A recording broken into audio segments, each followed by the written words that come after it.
الرحمن الرحيم. السلام عليكم ورحمة الله وبركاته. الحمد لله نحمده ونستعينه ونستغفره ونعوذ بالله من شرور أنفسنا ومن سيئات أعمالنا.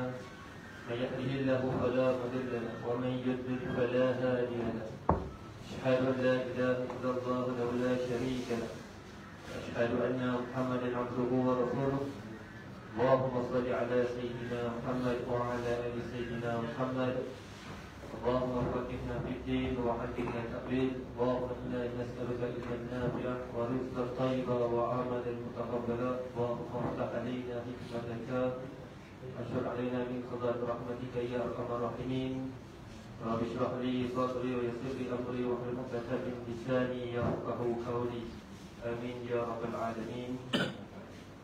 Temannya yang bahagia, pengurusi surau Haji Kamaluddin, Kampung Bukit Senggit, pengelola kita Encik Suhaizat bin Haji Noh, pengelola untuk program Takarruf Ramadan dan Jurai Jabatan Agama Islam Melaka, kerjasama Majlis Agama Islam Melaka.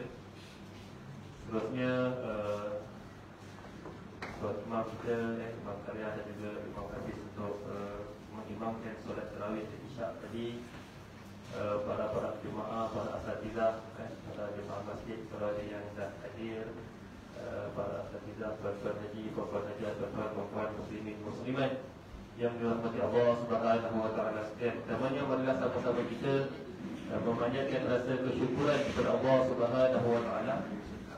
Kerana Allah Subhanahu wa taala masih lagi memilih kita untuk sampai ke dalam bulan Ramadan yang penuh dengan keberkatan ini.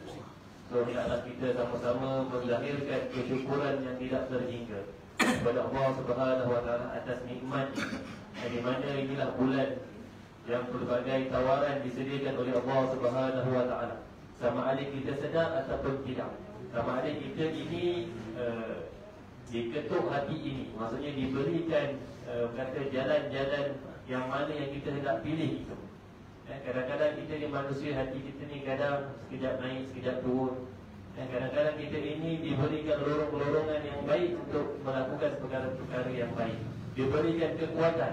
Kadang-kadang kita ini juga tergelincir daripada nak melakukan ibadat-ibadat ini. Kadang kita merasa lemah, penat. Itu tidak lari daripada sifat manusia.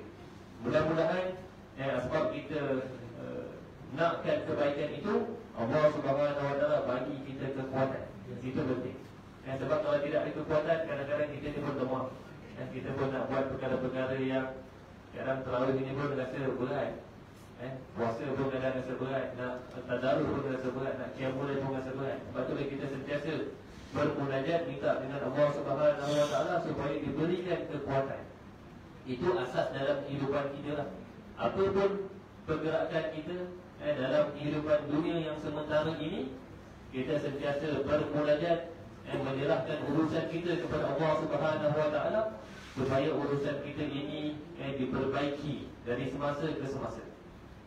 Kita sentiasa sifat kita kebergantungan dengan Allah Subhanahu wa taala itu mengata sentiasalah 24 jam. Tapi kadang-kadang kita ini dilekakan dengan dunia, itu biasalah kehidupan kita. Sebab tu kita jangan selalu lari dengan objektif kehidupan kita. Sebab tu kita kena tahu akhirat lebih besar, lebih penting daripada kehidupan dunia. Kalau kita tahu benda tu, itu yang kita sampai dekat surau. Kalau tak ada, kita ni akan disibukkan dengan urusan dunia. Sebab tu kita minta dengan Allah Subhanahu wa taala supaya urusan kita diperbaiki. Sebab tu kita satu minta, ya hayyu ya qayyum bi rahmatika astaghis. Aslan li sya'ni kullahu wa la takilni ila nafsi tarfata ain. Wahai Allah Subhanahu wa taala, Tuhan yang maha hidup, yang maha berkuasa, bi rahmatika astaghis. Dengan rahmatmu aku mohon pertolongan. Aslan li sya'ni kullahu. Perbaikilah urusanku kesemuanya. Ini kita minta Allah bagi urusan kita. Tak kisah apa urusan sekalipun. Kadang kita mengisahkan kadang-kadang ibadat kita dengan kehidupan dunia. Sedangkan semua urusan kita itu ada kaitan dengan kata balasan pahala dari pahala dosa dan sebagainya. Urusan kita dapat kuis sekalipun kita minta Allah baiki. Kalau tak, itu yang buat-buat tak jadi, itu doa dan sebagainya. Kita minta Allah SWT baiki. Kita nak lakukan setiap pergerakan kita ni mesti kita bergantung dengan Allah Subhanahu Wa Taala. Jangan sama sekali bergantung dengan manusia. Bila kita banyak bergantung dengan manusia, kita akan jadi lemah dan hilang, kurang kebergantungan kita dengan Allah Subhanahu Wa Taala. Sebab itulah dalam urusan dunia sekalipun kita minta dengan Allah Subhanahu Wa Taala. Sekurang-kurangnya kita mulakan dengan Bismillah. Lebih lagi daripada itu baguslah kita sembahyang 2 rakaat dulu, nak minta apa sekalipun dalam kehidupan kita ni. Banyak benda kita nak minta dalam kehidupan kita ni. Kadang-kadang kita rasa baik untuk kita, tapi sebenarnya tak baik. Nak naik pangkat dalam kerja dan sebagainya kita minta. Atau orang lain dapat, kita tak dapat, dah usah minta, kita pun rasa kecil hati. Ini satu konsep yang kita nak kena betulkan jugalah. Tak semestinya apa yang kita fikir baik untuk kita, benda itu baik untuk kita. Tidak semestinya sama sekali. Sebab tu kita tak tahu ke depan kita macam mana. Sebab tu sentiasa kita bergantung dengan Allah Subhanahu Wa Taala. Itu konsep yang perlu ada dalam setiap diri orang Islam. Sebab tu kita minta dengan Allah Subhanahu Wa Taala kalau perkara itu baik untuk kita, baik untuk keluarga kita, baik untuk agama kita, pada masa sekarang dan masa hadapan, maka engkau permudahkan. Kalau tak baik, kita minta Allah Taala jauhkan daripada kita. Walaupun pada pandangan kita benda itu baik. Itu penting. Kadang-kadang manusia ni dia terlalu teruja nak sesuatu benda. Nak minta pindah tempat kerja ke, nak dapat apa sekali pun, kita terlalu teruja. Jangan. Nak beli rumah baru ke, nak beli kereta baru ke, kadang-kadang dia tak dapat, dia rasa begitu hampa sekali dalam kehidupan ini. Kita dapat dah submit loan dan sebagainya, tak lepas. Bila tak lepas, kita rasa banyak kecewa dan sebagainya. Jangan. Kalau kebergantungan itu besar dengan Allah SWT, pertama sekali tak akan syukur. Tak dapat, Alhamdulillah. Ada kadang-kadang kita jumpa orang macam ni kan, tanya macam ni, dapat tak itu mohon pakai? Tak ada, Alhamdulillah tak dapat. Alhamdulillah, kata tak dapat tu, dia Alhamdulillah. Sehingga orang dia tahu macam-macam lah keluar daripada mulut dia. Apatah lagi dia nak menjatuhkan kawan dia yang lain. Sebab itulah pergantungan kita kalau dengan Allah SWT pula, apa yang datang dekat kita semua baik. Apa yang Allah aturkan bagi dekat kita semua baik. Kita terima pun dengan redha, dengan hati yang lapang, dengan terbuka, tidak ada tekanan. Dan kita tidak ada kerungsingan pada masa-masa yang akan datang. Apabila permulaan itu kita dah mulakan dengan penyerahan kepada Allah Subhanahu Wa Taala. Ini dah dapat contoh beli rumah, lulus pada lulus, lepas tu nak bayar, makin lama naik, dah rasa macam berat dan sebagainya. Tapi kalau pada mula kita minta itu, kalau benda tu baik, Allah bagi. Kalau tak baik, kita tak tahu. Kalau dah dapat, kita pun tenang, insya-Allah. Yang depan kita tak bersih lah. Naik ke OPR macam mana dan sebagainya, kita yakin rezeki itu Allah bagi. Ini satu juga lagi bab rezeki ni. Ramai orang sekarang ni risau bab rezeki. Terutama yang muda-muda ni biasalah dia kalau 30 tahun, dia 35 tahun, dia memang nilaian rezeki itu besar. Nilaian orang kata rezeki dari sudut kewangan itu besar dalam kehidupan dia. Itu yang dia rasa tak cukup. Pergi lagi meniaga, buat lagi apa lagi, macam-macam orang buat sekarang. Ada yang kaya pun dia nak lagi benda tu, sebab dia rasa nilaian duit itu melebihi daripada segala-galanya. Umur bertambah, dia kata nilaian kesihatan lebih besar daripada nilaian duit. Dia kata apa dah kan, malam-malam nak buat apa lagi, banyak-banyak lagi ni kan. Kita pun badan dah sakit-sakit nak rehat. Dia tahu nilaian kesihatan itu kadang-kadang satu sudut lebih penting daripada nilaian wang ringgit. Lepas tu ada lagi nilaian-nilaian yang lain lagi. Nilaian dengan hidup bersama keluarga. Ada orang duit banyak, tapi nak bersama dengan keluarga itu sangat terhad. Ada yang mana yang dapat staff saya pun ada juga kena jadi macam-macam bodyguard CM dan sebagainya bersama keluarga dah tak ada. Dia kata tak dapat alam pun tak apa, penting kita nak bersama. Ada juga golongan macam tu. Dan kita nak nilaian yang paling tinggi, kita dapat nilaian ibadat lebih tinggi daripada nilaian kehidupan dunia. Itu yang kita nak. Bila kita tahu nilaian ibadat itu tinggi, besar, maka kita akan kejar yang itu. Orang-orang kita ni kalau nak menjaga bazar Ramadan ni boleh dapat 30,000, 40,000 ni dalam sebulan. Dia kata apa lah, kalau kita menjaga itu kan terawih kita tergabai. Kita nak buat apa kan tergabai kan. So kita memilih yang ini. Bukan nilaian duit semata-mata yang menjadi pertimbangan kita dalam kehidupan ini. Dalam bab rezeki kita tak perlu ada kerisauan. Sebab Allah dah jamin rezeki kita. Kita jadi orang yang beriman. Kadang kita baca dari sama ada hadis ataupun ayat Quran yang mana Allah SWT menjamin rezeki itu, sama ada kita nak beriman secara mutlak ataupun tidak. Beriman dengan konsep yang betul lah. Bukan kita meninggalkan usaha dan sebagainya. Kita buat usaha kita, mana kita mampu, akhirnya kita serah pada Allah SWT, rezeki itu akan ada. Itu Allah dah jamin. Rezeki Allah jamin. Tapi dalam bab yang Allah suruh, ketaatan kita, ibadat ini yang perlu kita laksanakan. Itu objektif utama dalam kehidupan kita yang perlu kita tunaikan. Jadi tuan-tuan perempuan muslimin muslimat, itulah orang kata itu mukadimah lah. InsyaAllah dia tak mengambil masa yang begitu lama, kurang lebih setengah jam ke 45 minit ke 2 jam ke, tengok macam mana. Surau ni saya dah sibuk daripada belakang pun ada aircon dan sebagainya. Jadi insyaAllah tengok kepada kesesuaian. Jadi pada bulan Ramadan ini antara banyaklah ganjaran-ganjaran, kata tawaran-tawaran yang disediakan oleh Allah Subhanahu Wa Taala untuk kita semua. Tapi bila kita nak rasa benda itu, kita kehadiran Ramadan ini kita rasai. Taklah sama dengan bulan-bulan yang lain. Kalau tak ada, kita rasa macam seolah-olah Allah SWT ini tak dekat dah dengan kita, atau kita ni jauh dengan Allah SWT. Kita nak sampai ada satu perasaan yang seronok buat ibadat tu. Tak buat dia rasa macam tak senang. Kalau tak ada, kita nak Allah SWT campakkan dalam hati kita, perasaan itu mesti kena ada.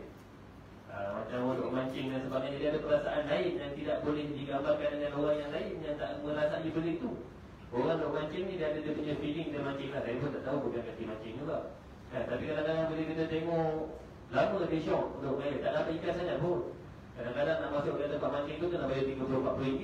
Kalau pergi pasar sekejap boleh dapat banyak, berapa kilo dah dapat balik rumah lah kan. Dah boleh masak dah, orang tu mancing seekor pun tak dapat lagi. Tapi dia kata itu dia punya ada nilaian, dia punya syok dia tu. Dia jadi galib main dengan mancing tu. Yang tu yang kita nak dalam bab ibadat. Kita nak Allah SWT campakkan dalam hati kita perasaan seronok. Buat lama pun tak rasa penat. Tak buat rasa gelisah. Tak buat lagi, yang ini tak baca lagi, tak ngaji lagi, tak khatam lagi satu juruk. Malah dia tak pergi tarawih, dia rasa budak bulanan. Yang tu yang kita nak daripada Allah SWT supaya dicampakkan dalam hati kita. Sebab tu bila kita tengok manusia ni berbeza-beza. Ada orang hidup penuh dengan ketenangan, tak gelisah. Ada orang diuji dengan macam-macam ujian yang besar, dia boleh senyum lagi, dia boleh tenang lagi kehidupan dia. Sebab dia tahu Allah SWT itu lebih besar daripada ujian yang dia bagi. Ada orang Allah campak dia ujian yang sangat kecil, dia seolah-olah dah rasa macam kehidupan ini dah kata penutup bagi dia lah, budak bulana yang teramat sangat. Itu yang kita perlu penyerahan juga kepada Allah SWT. Jadi untuk itu pada bulan Ramadan ini antara yang dianjurkan kepada kita adalah berkaitan dengan objektif besar kita untuk menyambut bulan Ramadan ini adalah memohon keampunan daripada Allah Subhanahu Wa Taala. Jadi semacam itu kita mengalu-alukan kehadiran jemaah daripada masjid. Alhamdulillah sama-sama dapat hadir. Hebat tempat sini Dan satu ini semua turun sekali. Ini buat macam ni kalau ada buat forum pada ada lagi semua datang ni saya kata Alhamdulillah. Saya pun first time sampai sini. Surau dia pun saya tengok unik dengan tak jumpa lagi, kata tempat lain tak jumpa saya ada mungkin ada lah, tapi saya kurang dah jumpa punya ni. Jadi Alhamdulillah. Ramai lagi kat luar tu datang orang motor Alhamdulillah. Maksudnya saya kena lahan ni. Kalau tempat lain ni kita dah boleh dapatkan ni. Dia ni kena meraihkan orang datang. Takkan dia masuk je kita dah habis kan. Okay, jadi insyaAllah untuk bulan Ramadan ni sekali lagi untuk kita usahakan apa dia? Pengampunan dosa. Pengampunan dosa ni kita paling besar sekali yang kita nak kena capai dalam bulan Ramadan. Pertama sekali kita kena faham kehidupan kita penuh dengan dosa. Penuh. Kita punya kehidupan kita penuh dengan dosa. Kalau kita rasa kita tak berdosa, dan kira dosa tu. Tapi janganlah kita rasa bila orang kata kita tak berdosa, kita pun jadi kurang macam tu lah, aku jadi kurang macam tu lah, tak berdosa. Jangan itu dah berdosa tu. Itu penting. Alhamdulillah. Kalau isyarat semua ada ni. Alhamdulillah. Sudah. Allah.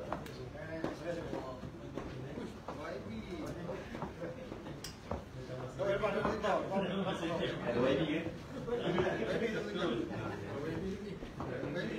Alhamdulillah kalau ada yang turut ada sama-sama pimpinan kawasan khususnya di kampung sendiri lah. Alhamdulillah. Kampung yang penuh dengan keberkatan ini, kehadiran bersama jemaah-jemaah semua ni. Kalau buat program-program apa ni kata semua juga ni. Alhamdulillah. Dia boleh ada program besar nanti boleh join sekali. Biasa dekat kampung-kampung ni macam program ada kan. Alhamdulillah. Okay, berbalik kepada bulan Ramadan kita yang penuh dengan kemuliaan ini, pengampunan dosa tu yang kita nak kejarkan. Kita manusia ni memang kita melakukan dosa. Setiap anak Adam ni melakukan dosa.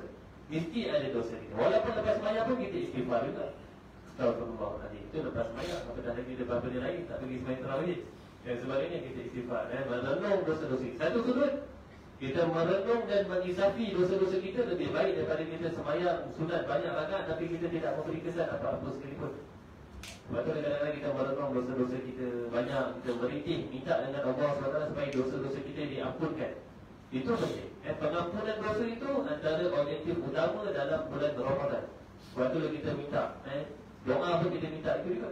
Allahumma innaka afuwwun tuhibbul afwa wa'fu anna. Ya Allah, ya Tuhan kami yang Maha Pengampun, Maha Pemaaf, dan sukakan kepada kemaafan, sukakan kepada keampunan, maka maafkanlah kami, ampunkanlah segala dosa-dosa kami. Itu penting. Dosa-dosa ini perlu diminta supaya kita ini dibersihkan daripada dosa. So antara jalannya kita bertaubat. Nak menghilangkan dosa ni, jalan yang paling mudah kita bertaubat. Ada dua lah dekat atas dunia ni, ulama kata kalau kita nak menyucikan, memadam dosa-dosa kita, penting. Dosa ni kalau kita tak padam, banyak benda lain tak dapat. Kita buat apa sekalipun, benda lain kita minta apa sekalipun, penghalangnya, antara yang penghalang besar adalah dosa-dosa kita. Penghalang. Kadang-kadang kita minta macam-macam lah dari kehidupan ni, anak berjaya dan sebagainya, tapi mungkin sebab dosa kita, anak kita tak jadi. Sebab tu ada keberkatan, kita panggil keberkatan. Nilaian keberkatan itu penting. Ada orang direzekikan duit yang banyak, hantar anak macam-macam tuition itu, ini dan sebagainya, anak ke anak juga tak menjadi juga. Ada orang tak ada pun, dia ada keberkatan dalam hidup, duit tak banyak, anak hantar pun tak ada, tuition malam, tuition siang, masuk itu, masuk tak ada, anak alhamdulillah menjadi. Itu kita panggil keberkatan dalam hidup. Sebabnya mungkin salah satu dosa-dosa itu diampunkan, dan tiada dosa-dosa. So dosa-dosa ni nak dipadam dengan cara bertaubat kepada Allah SWT. Itu penting. Kalau kita nak masuk pemeriksaan, salah, kita ada salah, cara nak padam, inilah kita buat pemadam ataupun di Twitter pun. Penting tak untuk padam? Penting. Supaya kita lulus dalam ujian tersebut, dan kita tulis jawapan yang betul. Begitu juga dalam kehidupan kita. Kalau dosa banyak, kita tak memadam dosa-dosa itu, banyaklah halangan-halangan yang lain. Tiada keberkatan hidup. Itu satu. Nombor dua, hidup dalam keadaan gundah gulana, gelisah saja. Kadang-kadang tak tahu apa yang buat gelisah ni, tak ada bermasalah-masalah, tapi hidup tak tenang. Tanda-tanda dosa kita masih ada lagi lah. Itu penting. Dalam bab dosa ni banyak. Antaranya rezeki tersekat-sekat. Banyaklah cik kita rasa buat kerja ni dah macam-macam kerja buat, tapi rezeki masih tak cukup lagi.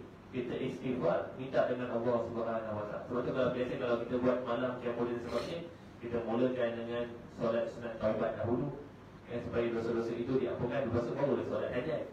Janganlah orang solat hajat dulu minta macam-macam, lepas tu baru minta ampun dosa je lah. Kita lepas sembahyang pun kita istighfar dulu, lepas tu baru minta macam-macam. Astagfirullahaladzim. Lepas tu baru kita minta macam-macam.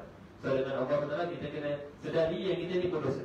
Orang yang tahu dia banyak dosa, dia tak sombong lah dengan Allah SWT, dan dia tak sombong dengan orang lain, dan dia tidak pandang orang lain lebih hina daripada dia. Sebab dia tahu dia pun pendosa.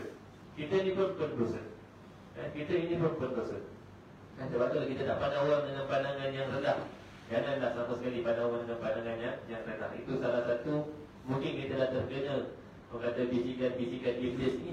Iblis ni kerja dia ni jahat. Dia jarum sangat halus. Kalau memang tugas dia menyesatkan, suruh orang buat benda jahat dan sebagainya.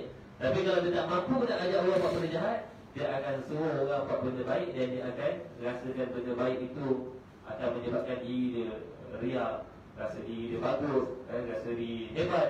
Itu yang banyak terkena. Itu kena belajar satu topik lah, yang kata talbis iblis kepada orang-orang yang beribadat. Ahli ibadat ini pun banyak kena.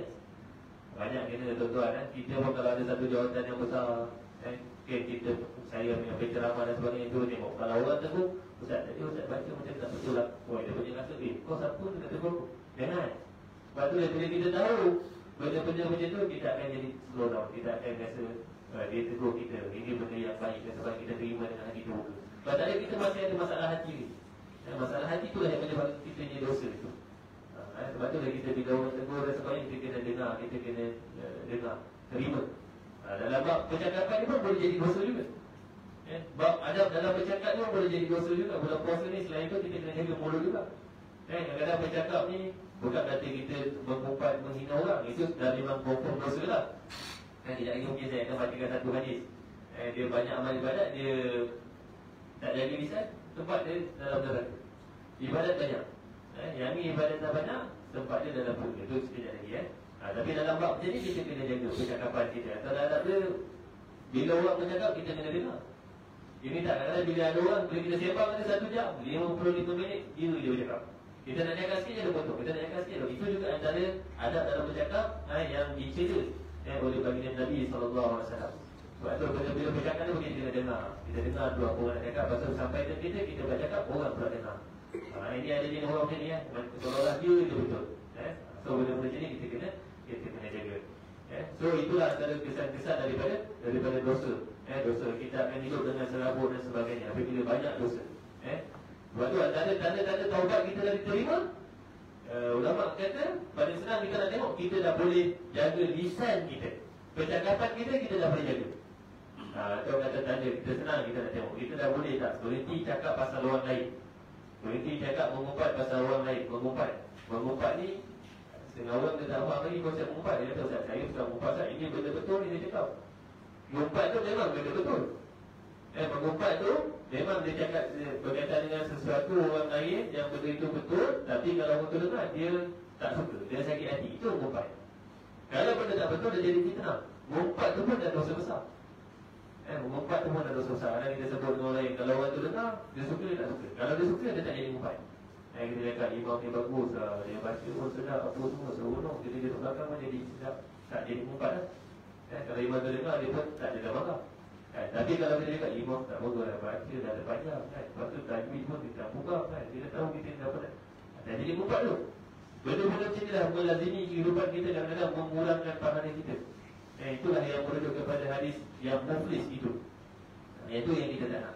So kat sini kita tak naklah jadi kata manusia yang paling rugi dalam bulan Ramadan. Kat sini ada 3 golongan.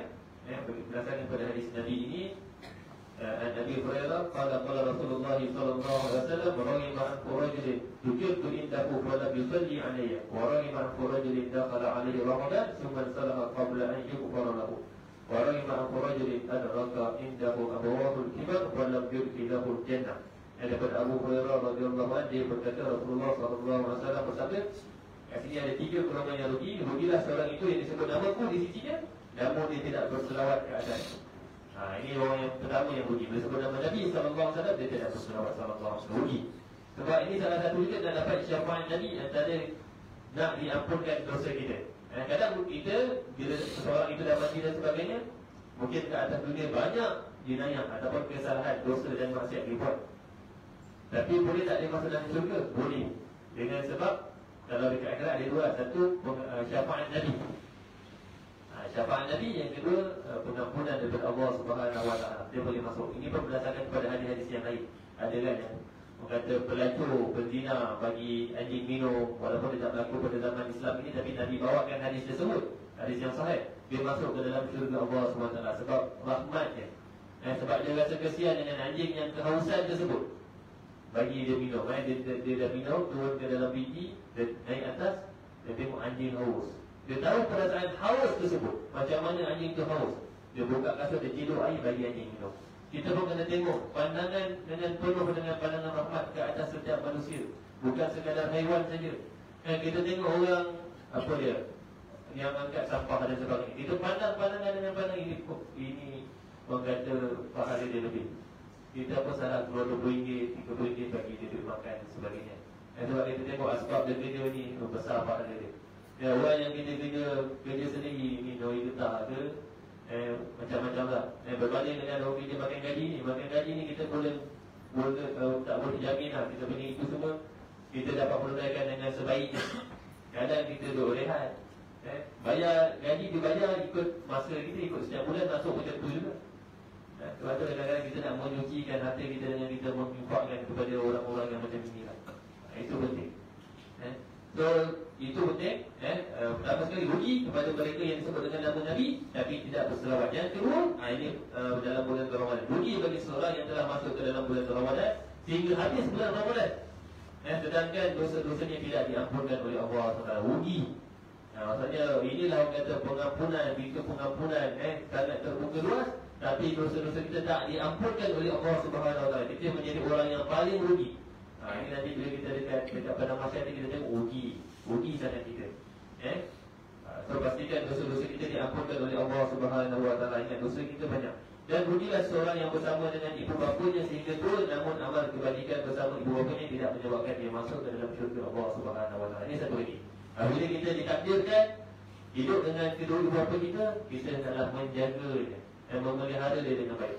Kat situlah bermulanya soal kita nak beribadat, pembahagian kita macam mana dengan ibadat dan sebagainya. Mungkin yang ibadat sunat itu tidak menjadi yang tuntutan ketika itu. Menjaga ibu bapa menjadi wajib.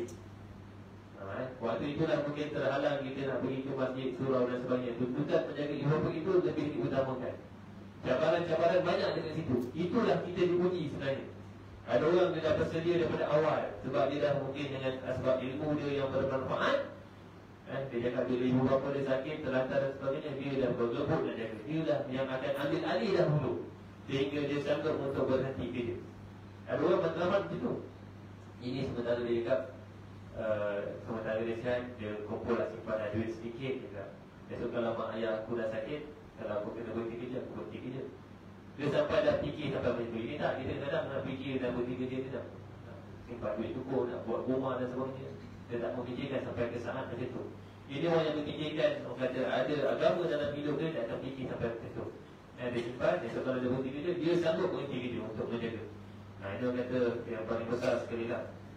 Dan dijamin juga mereka yang menjaga mak ayah ketika sakit ini akan dapat ketenangan dalam hidup. Rezeki akan masuk tanpa disangka-sangka. Cuma kita beriman secara mutlak, secara total ataupun tidak, bergantung kepada tahap keimanan masing-masing. Macam rezeki tadi lah, bergantung kepada tahap keimanan masing-masing. Saya yakin dan percaya yang mana yang dah hidup dengan lebih lama dan menempuh berbagai-bagai, kadang-kadang kita rasa macam tak mampu, tapi akhirnya kita dah hidup sekarang pada saat ini cukup je rezeki. Cukup je, ada je rezeki yang datang dan tidak diduga. Itulah penting dalam kehidupan ini. So, itu tadi kata dosa-dosa tak diampunkan, rugi. Sebab tadi kata bulan Ramadan, bulan pengampunan dosa. Untuk kita buat amal ibadat kepada Allah, kita nak ampun dosa-dosa kita. Begitu juga hadis Nabi, man qama Ramadan imanan wa ihtisaban ghufira lahu ma taqaddama min dhanbi. Siapa yang menghidupkan malam Ramadan, malam tu termasuklah kita dah tarawih dan sebagainya, kita dah menghidupkan malam. Kita dah menghidupkan malam. Balik kita merenung sekali, kita minta supaya amalan-amalan kita diterima oleh Allah SWT. Itu penting lah. Kadang kita dah buat balik, kita tak tahu terima tak terima. Lepas tu kita minta juga amalan kita diterima. Itu pun doa yang kita minta. Allahumma inna nas'aluka ilman nafi'an wa rizqan thayyiban wa amalan mutaqabbalan. Kita minta pertama ilmu yang bermanfaat. Kita nak ilmu yang bermanfaat. Ilmu yang bermanfaat, ilmu yang boleh kita gunakan, ilmu yang mendekatkan kita dengan Allah SWT. Lagi kita belajar, lagi dekat, lagi takut kita dengan Allah SWT. Lagi kita tak ada, orang kata, kejar dunia ini. Kita nak kejar akhirat berlebih. Itu kita bagi ilmu yang bermanfaat. Kita akan jadi tenang. Orang lain dapat benda, kita tak dapat, kita jadi tenang. Tak ada perasaan hasad dengki. Kita orang kata orang Melayu ni banyak hasad dengki kan. Orang lain dapat, kita mula nak rasa. Tak ada pun rasa bersyukur, tak ada pun rasa seronok. Dalam nikmat orang lain dapat, kita cek dulu diri kita. Kita seronok ke tak seronok? Kalau tak seronok, kita masih ada penyakit hati dan kita perlu belajar lagi lah macam mana nak prediktikan benda itu. Orang lain dapat sesuatu nikmat, kita patut seronok. Nikmat nafi'ah wa rizqan thayyiban, rezeki yang baik. Kita minta juga rezeki yang datang kat kita ni rezeki yang baik, rezeki yang kata berkat. Wa amalan taqabbala, dan juga amalan-amalan kita yang diterima oleh Allah Subhanahu. Itu kita minta. Penat ni kita buat macam-macam ni. Bulan puasa dan juga bulan puasa, kita datang hadir ke rumah Allah SWT, banyak mengaji, sembahyang dan sebagainya. Mudah-mudahan semua itu diterima oleh Allah Subhanahu Wa Taala sebagai amalan-amalan kebaikan kita. Mudah-mudahan itu kita dapat melakukan perkara-perkara baik itu supaya dosa-dosa kita dipadamkan. Jadi saya dah beritahu, pertama nak padam dosa, cara taubat. Yang kedua, banyak melakukan amal-amal kebaikan. Innal hasanat yuzhibna sayyi'at. Sesungguhnya perkara-perkara baik menghapuskan perkara-perkara dosa dan maksiat yang telah kita lakukan. So cara apa? Kita buat perkara baik. Banyak buat perkara baik. Perkara baik ni mesti orang kata susah juga lah nak buat kalau ikut kepada hukum asal ni. Payah nak buat benda baik nak terawih ni. Payah apa tu yang datang tu sikit. Ramai lagi dekat bazar lagi ramai orang ni daripada dekat Sorong. Kalau bekerja dekat banyak orang juga berdatang kan. Tak boleh lawan yang kita berdandan jemaah dekat bazar tu. Itu lagi banyak. Sebab benda baik ni memang inilah kehidupan kita. Sama ada kita nampak ataupun tidak. Kadang-kadang mungkin kata tuan-tuan, saya kat India, kadang kita pun nak pergi bazar juga. Kadang kita pun nak pergi jalan juga. Kadang kita macam-macam lah. Dunia ni, memang dunia yang kata tipu lagi. Kata dunia yang melalaikan. Apa-apa bagi tahu lah dekat kita. Dunia ni permainan. Tempat permainan. Jangan tengok ni ibadat ke, pergi je kat bazar. Kadang dia sikap-sikap, ini tak apa, ini sunat je. Lepas isyak boleh pergi. Dia setan nak jodoh ni jahat ni, benda-benda macam tu. Ini sunat je, tak apa, nanti kat rumah tu boleh buat. Nanti bila nanti dah tak sempat buat. Ini satu lagi saya minat juga hadis ni. Hadis yang Allah SWT bagi kesempatan. Hadis Nabi daripada Abi Dawah, "Idza aradallahu bi 'abdin khairan masalah." Bila Allah SWT nak kebaikan berada pada diri seseorang, dia akan bagi masalah, kemanisan yang bersifat macam ni. Kemanisan ini kesempatan. Ini kata ni, sempat dan sempat ni ada hubungan antara kita nak buat ataupun tak nak. Masalah ni kesempatan. Ramai orang kata tak sempat, tak ada. Lagi sementara dia tak sempat. Nak dengar ceramah tak sempat. Nak buat benda baik lah, kata semua benda baik tak sempat. Nak tadarus tak sempat. Lepas sahur nak pergi masjid tak sempat. Nak sembahyang 2 rakaat pun tak sempat. Kadang nak doa sebelum buka pun tak sempat. Saya dia nak buka tu, waktu tu dia lagi air mandi pagi-pagi dah azan nanti tu tak sempat. Banyak benda tak sempat dalam kehidupan ini. Ini kata masalah ini. Kalau Allah nak kebaikan itu berada pada hamba-Nya, akan diberikan kesempatan. Lalu sahabat tanya, "Kila wa ma asadu?" Ya Rasulullah, apa itu masalah ni yang kau masukkan ni? Kat sini Nabi beritahu, "Ya Allahu lahu amalan salihan." Maka Allah Subhanahu Wa Taala akan membuka ruang-ruang untuk dia melakukan kesempatan untuk melakukan perkara-perkara baik. Ini penting. Sempat buat benda baik, sempat. Banyak. Ini orang kata orang yang ada keberkatan masa lah, dan juga keberkatan pada usia ni. Kita kalau orang ada duit, kita nak pinjam. Tapi kalau ada keberkatan masa, kita nak, tapi benda ni tak dapat. Banyak. Sebab tu kita tak pelik. Kadang-kadang bila kita tengok Imam Nawawi contoh lah, hidup tak lama, 40 tahun lebih je. Kitab bersangat banyak. Sangat banyak. Kita pun fikir macam mana dia tulis tu semua. Berjilid-jilid. Saya nak adakan saya tesis ni pun dah 6 tahun dah ni kan. Tak habis-habis lagi. Kita punya kajian kan. Ni Imam Nawawi ni hidup 40 tahun lebih. Kitab bersangat banyak. Lepas tu dia ada keberkatan dalam perusahaan, diiktiraf satu je. Semua pakai. Dekat masjid semua baca kitab hadis 40 ke, dia Nusalihin ke, semua iktiraf. Ini ada keberkatan pada masa. Padahal kita tak boleh tengok orang lain buat, dah siap. Kadang satu tugasan yang sama, orang lain buat, siap. Kita buat, tak siap. Dia ada keberkatan. Kita yakin konsep masa juga memang 24 jam, tapi keberkatan masa berbeza-beza. Keberkatan usia pun berbeza-beza. Sebab itulah orang memang hidup dia penuh dengan keberkatan. Dia buat amal ibadat pula, amal ibadat yang memang dia buat sikit, pahala berganda-ganda pula. Itu ada keberkatan dalam kehidupan. Itu yang kita nak. Tapi hadis ini menurut kepada Allah lahu amalan salihan qabla mauti. Dia akan diberi kesempatan sebelum dicabut nyawa dia untuk dia buat benda baik. Ini Nabi beritahu. Sebab kita tak pelik kadang-kadang bila kita tengok dia dah berubah dan sebagainya. Kan dulu waktu dia hidup mungkin kadang-kadang dia lara, dia kata tertunda, dia tergelincir dengan dosa maksiat. Tapi bila kita tengok kemudian dia tengok macam dia dah baik, dia banyak bersedekah, dia banyak ikut pasal agama dan sebagainya. Lepas tu dia meninggal. Ini tanda-tanda dia dapat orang kata ruang-ruang kesempatan buat benda baik. Dan dia beritahu dia Allah akan cabut nyawa dia saat dia melakukan kebaikan. Ini yang kita impikan selama ini. Ini yang kita nak supaya kita ini pun mati dalam keadaan husnul khatimah. Kita permulaan ini kita tak tahu. Kadang kita jangan cakap kita dah baik, kita tak tahu ujungnya apa jadi. Kita jangan tengok pula orang lain yang keluar dan sebagainya. Kita tak tahu dia boleh berubah sekali mata saja. Bila dia dapat dia punya orang kata hidayah itu, maka dia akan boleh berubah sekali mata saja. Ini penting sebab tu dalam yang lain mayuridillahu bi khairan yufaqihu fi din. Siapa yang Allah nak kebaikan itu berada dalam hati setiap manusia, maka akan diberikan kefahaman tentang agama. Faham tentang agama ini penting. Kadang-kadang ada orang tak faham tentang agama macam mana urusan, Lepas tu kadang-kadang dia berlawan. Mungkin mak dia kata duduk rumah jaga ayahnya yang tak sihat. Dia kata nak semai terawih tu, ini tak faham tentang agama lah. Bila faham tentang agama, dia akan memilih tak duduk rumah jaga ayah. Ini lepas ada lebih besar. Itu aulawiyat, keutamaan dia pada ketika itu. Kadang-kadang orang dia tak faham. Dia dekat dekat office, dia sembahyang duha. Bos dia kata, ini jaga kaunter, dia sembahyang duha. Nampak macam baik, tapi bos dia kata jaga kaunter, tak ada orang jaga. Itu sebenarnya wajib. Sembahyang tadi jadi sunat. Itu penting mengajar fikul aulawiyat, fik keutamaan dalam beramal. Jangan nampak benda itu ibadatnya kita nak buat tu. Sedangkan ada pertempuran antara sunat dengan wajib, mestilah wajib kita utamakan dahulu. Ada orang lepas subuh ngaji dan mula sebagainya, masuk office dan nanti 8.30, lepas tu masuk 8. Dan ada orang yang mulai begitu lama pada malam hari, masuk office tidur. Ini macam mana pula perkiraan pahala dan dosa? Bila kita dah masuk office, kita tengok kita tak ada, kita punya mutu kita berbeza dengan bulan lain. Kita tak buat kerja kita dengan baik. Alasan kita malam tadi qiyamul lail. Sekarang kita dah macam mana gaji kita tu tadi. Ada orang dia memisahkan itu dengan agama. Dia hanya menampak kita nak kejar pahala, tapi dihukumkan berdosa pula. Itu penting juga penilaian itu kita kata tengok secara tengok secara baik, timbang secara baik, mana yang perlu kita utamakan, kita utamakan. Sebab zaman sekarang ni kadang-kadang, itulah saya cakap tadi, Iblis ni dia nak mengaburi manusia macam tu.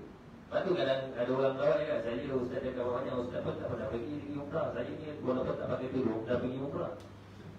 Ayat dia macam tu dah biasa. Ini orang kata bisikan-bisikan Iblis ni. Sebab dia cakap, dia kalau tak boleh nak ajak orang buat benda jahat, dia akan buat benda baik, tapi dia akan selitkan benda pula. Sama ada dia pergi itu dapat kesan ataupun tidak. Kalau kita masuk Ramadan, kita keluar, sama ada kita istiqamah ataupun tidak. Ada orang masuk Ramadan, buat macam-macam mana, dah habis Ramadan ni, tak datang lah, subuh pun tak datang, isyak pun tak datang. Dan ni semangat lah, terawih pun sembahyang dekat masjid subuh, bagus lah, dah pulang kan. Ada orang dia pergi sembahyang, isyak, balik, dia sembahyang terawih dengan keluarga. Satu sudut mungkin itu keutamaan dia. Kan, mungkin bini dia buat dia anak kecil dan sebagainya, dia balik dia sembahyang berjemaah. Mungkin itu pahala lebih. Kalau dia tak buat itu, bini dia semua tak dapat sembahyang terawih dan sebagainya. Mungkin macam pertimbangan dalam kehidupan yang penting. Sebab itu dia diajar fikul aulawiyat, fik keutamaan, mana yang perlu kita utamakan dalam kehidupan ini. Itu penting. Kalau kita dapat benda itu, insya-Allah ibadat-ibadat kita buat itu mungkin lebih mendekati kepada sunnah Nabi sallallahu alaihi wasallam. Itu penting supaya puasa kita tidak menjadi sia-sia, pengampunan dosa. Lagi antaranya hadis Nabi, sesungguhnya Rasulullah sallallahu alaihi wasallam bersabda, barangkali orang yang berpuasa itu tidak mendapat apa-apa dari puasanya melainkan lapar saja. Ini pun kita tak nak. Dapat lapar saja, dan barangkali orang yang bangun yang mulai itu tak dapat apa-apa pahala itu, melainkan dia bangun tengah malam tadi. Sama macam orang bangun nak giting, kamu macam orang bangun tengok bola, tak dapat apa-apa kesan. Jadi kita tak nak, dia rugi, jadi manusia yang rugi. Sebab tu kita nak orang kata benda ini adalah ganjaran pahala. Tidaklah orang kata menyebabkan kita rugi. Sebab bulan Ramadan ni kita dapat tak masuk bulan Ramadan, tapi kita kadang-kadang tak dapat ambil keberkatan pada bulan Ramadan tersebut. Masuk bulan Ramadan, semua masuk. Orang Islam masuk Ramadan, alhamdulillah kita suka dapat masuk bulan Ramadan. Orang bukan Islam pun masuk Ramadan. Asal orang putus pun masuk Ramadan. Kenapa dia konsep macam pergi ke tanah suci tadi? Semua orang boleh pergi tanah suci. Bahkan dalam surat Al-Qur'an tu kadang-kadang orang yang nak pergi tak sampai lagi, Allah dah redha lebih awal ni tidak kadang-kadang. Dia nak pergi duit, mak dia mungkin sakit, bayar duit hospital. Kau pengurut anak pula nak pergi kamu aja bayar. Dia nak sangat ingin. Allah dah redha dah dengan permandian tu, dan diberi pahala sama macam pergi dah. Ada yang macam tu lah. Ada orang dah pergi, kadang Allah izin tapi tak redha. Tu beza izin dengan redha tu, tak kena bincang satu topik juga tu. Allah izin dia pergi, tapi Allah tak redha, Allah balik tak ada kesan apa-apa, sama aja. Dengan orang kata amalan-amalan dosa maksiat yang lain yang sebelum ni dia buat. Waktu kesan dia, kalau kita pergi dapat haji yang mabrur ataupun yang diredai Allah Taala, balik dia bisa ada kesan dalam kehidupan dia. Tapi ke bulan Ramadan, habis bulan Ramadan ada kesan dengan kita. Dulu mungkin kita tak datang ke surau masjid, bulan Ramadan pun kita istiqamah, itu yang paling penting. Itu nilai yang mahal tu, istiqamah dalam kehidupan. Itu penting supaya bulan Ramadan ini kita masuk supaya adanya kesan-kesan selepas bulan Ramadan itu. Okay, seterusnya ni dah 45 minit ni. Lah kan. Jadi insya-Allah. Okey, yang tadi yang saya kata nak bagi tahu mereka yang berpuasa tapi dimasukkan ke dalam neraka. Hadis sahih. Terakhir Rasulullah sallallahu alaihi wasallam pernah ditanya kila li Rasulullah sallallahu alaihi wasallam inna fulanatan tusalli laila wa tasum an-nahar wa fi lisanuha shay'un yu'zi jiranaha sadidatun qala la khairu fiha hiya fitnah. Ini kita takut. Ada seorang tu dia banyak sembahyang malam. Dan tuan-tuan kan semua banyak sembahyang malam saya tak. Kadang-kadang balik kerja pun dah penat tidur. Esok pergi kerja lagi tempat kerja pun jauh kat sini banyak malam sembahyang sunat, sembahyang tarawih dan sebagainya. Dan dia berpuasa pun banyak, puasa wajib fardu dan puasa sunat pun banyak, puasa Isnin Khamis, puasa sunat semua dia puasa. Tetapi pada siang hari dia ada masalah pada mulut dia, lisan dia tak jaga. Dia sering menyakiti hati jiran dia. Kat sini ada fokus kepada jiran lah, tapi kita boleh faham janganlah kita sakiti hati orang lain. Lalu Rasulullah sallallahu alaihi wasallam bersabda, la khaira fiha, tak ada kebaikan yang diterima daripada apa yang dia buat kebaikan tersebut. Ini hadis sahih. Ia fitnah, ia dalam neraka. Nabi kata. Banyak amal ibadat buat. Dia cerita banyak amal ibadat buat ni. Kita jangan selesa dengan ibadat yang banyak kita buat. Kadang-kadang lisan kita ni pun kita tergelicik. Bukan tuan-tuan lah, saya cakap di sini. Bila orang datang sembang pasal orang lain, kadang kita jangan tak. Sekarang saya buat itu. Janganlah kadang kita buat pasal orang lain ni. Sampai tu semua dia ada semangat tak buat. Kita tak ketuk kan. Dia mesti kalau buat benda baik ni tak lalu saya kasi ketuk lah. Kalau kita pasal orang lain membuat pasal imam tu macam cerita kahwin lain apa semua. Dia tu mana tahu. Ada semangat tu sampai suku dia pun cerita. Tak ketuk. Tak ada orang cerita. Dia kata ketuk lah. Tak ada. Bila sebut pasal orang lain, nak membuat orang lain, dia mesti ada semangat. Itu kita panggil kena boleh jadi istidraj tu. Lepas tu kadang budak-budak muda tengok Facebook, tengok YouTube, dia boleh galit sampai pagi. Istidraj dia boleh kata pertolongan daripada syaitan ini menyebabkan dia ada semangat untuk kepada perkara maksiat tersebut. Dia kata dia tak jaga tempat dia dalam neraka. Tapi dia bagi tahu lagi, hadis ni teruskan lagi, inna fulan tusalli maktubatan tasumu ramadan wa tatasaddaqu bi aswar wa laysa laha shay'un ghayruhu wa la tu'zi ahadan qala hiya fil jannah. Ini seorang lagi.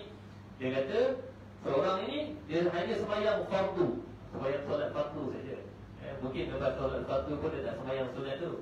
Mungkin dia tak sembahyang tarawih, mungkin. Sebab dia kata dia solat fardu saja. Perempuan ni, hadis fokus kepada fulanah ni perempuan. Dia solat fardu saja.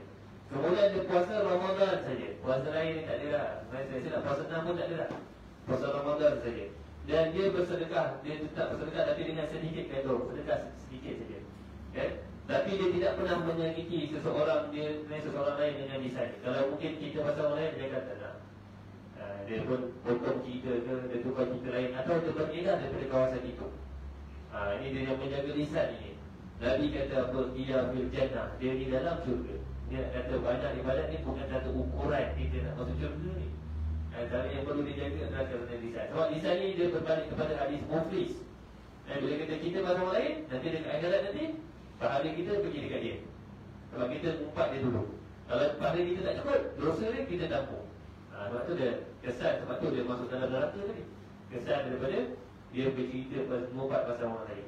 Sebab tu kat sini Islam ada kita orang lain kita kena pandang dengan pandangan yang bukan pandangan yang dia ni dosa bukan. Yang dosa kita tengok diri kita. Dengan orang lain kita kena husnuzan dulu. Dengan diri kita perlu fikir tak baik. Kan kita diuji orang lain juga. Ini semua mungkin sebab dosa aku. Sebab tu lah orang uji aku. Ini yang berbagi musibah dekat aku. Ini tak. Dengan orang lain tengok, inilah sebab tu lah. Orang kata apa dia. Kalau datang masjid, kalau datang masjid kan tak accident. Dengan orang lain dia hukum tu bala dulu. Dia tu hukum bala, jangan. Kita cakap ni tu dia dah berdosa. Ada penyakit ni. Tak kena kat diri dia. Ini abang nak angkat target aku ni, ujian nama bagi lah. Tak dia ujian, tak orang lain bala. Ini tak boleh. Kita nak hukum orang pun jangan. Ini dia cakap, ini apa WhatsApp masuk ni. Hari Jumaat pukul 1.30. Dia tak semayang Jumaat tu. Mental kita macam tu lah. Mental duk tunjuk banyak tu kan. Mana tahu dia musafir ke. Dia berada dekat luar negara pergi buat umrah tu waktu lain. So kita tak ada fikir itu. Ini tak semayang Jumaat ni. Terus itu. Itu kata sifat manusia. Yang tu kita timbang tu. Ibadat-ibadat lain kita dapat. Tapi kita nak jaga ibadat-ibadat tersebut. Jadi saya rasa mudah-mudahan ibadat-ibadat kita semua kita boleh jaga. Antara yang pasal tadi lisan lah. Lisan ini boleh mempengaruhi kita sama ada dalam syurga atau neraka, dan juga hati kita. Itu merenung kesalahan kesilapan kita. Satu sudut itu ibadat yang besar. Dan kita istighfar dengan Allah Taala mengenai kadang-kadang kita naik duduk dalam kereta ke, duduk kereta ke, kadang kita duduk ada dekat jalan itu lebih pahala daripada kita semayang itu kadang-kadang. Atau bermuhasabah itu pun satu sudut yang penting. Dalam kita duduk sekejap, kita tengok renung apa nasib aku. Kadang-kadang kita memikirkan juga apa nasib jiran-jiran aku yang susah. Itu pun satu juga sifat Nabi. Itu satu lagi ada juga hadis, orang yang banyak ibadat pun tak kesenarai masuk dalam syurga. Sebab dia sibuk dengan ibadat dia tak tengok pun orang sekeliling dia, apa yang patut dia bantu, apa yang patut dia tolong. Kalau kita baca hadis pun kita rasa selalu kita lihat banyak pun dia tanggungjawab kita dekat dalam atas dunia ini. Sebab tu Nabi pun dia daripada awal dia tengok macam mana nak bawa umat aku masuk syurga. Bukan diri sendiri saja nak masuk syurga, macam mana kita nak ajak orang lain masuk syurga. Itu pun tanggungjawab amar ma'ruf nahi munkar, satu tanggungjawab juga lagi. So saya rasa banyak pula kita nak buat sampai tu. Saya rasa ni tadi yang lama juga saya ceramah ni. Sebab malam ni terakhir dah. Saya pun ada penutup di sini untuk ceramah. Jadi alhamdulillah saya rasa itu tu saya mohon ampun dan maaf kami masih yang agak lama juga ni. Kurang lebih kalau ikut jam saya 45 minit kat sini Jadi saya rasa itu dulu, insyaAllah ada rezeki kita jumpa lagi. Saya mohon ampun dan maaf. Terima kasih untuk kata mungkin takarul Ramadan ini. Itu dulu. أقول قولي هذا وأستغفر الله لي ولكم. السلام عليكم ورحمة الله وبركاته.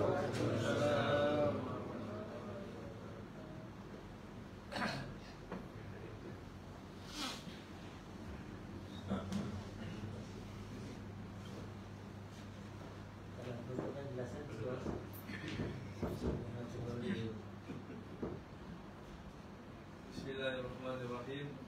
Inna fatahna laka fathan mubina, inna nasru minallahi wa fathul qarib wa basyiril mu'minin. Ya Allah ya Dzal Jalali wal Ikram. Assalamualaikum warahmatullahi wabarakatuh.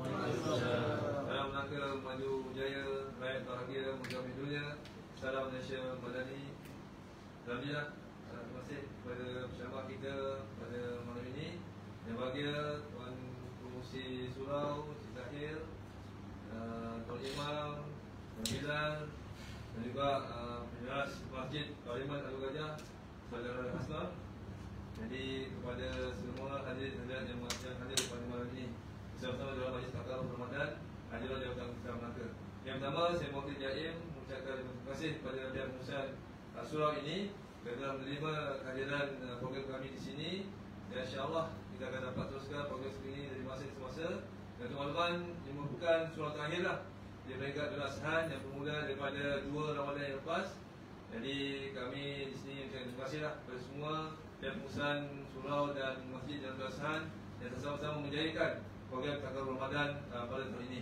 Teman-teman, ia program yang baru dikembalikan semula selepas PKP, dan alhamdulillah tahun ini kita jalan dengan lancar. Dan insya-Allah kita akan adakan dari masa ke masa program sebegini. Jadi apapun kami ucapkan terima kasih. Sekian. Assalamualaikum warahmatullahi wabarakatuh. Waalaikumsalam.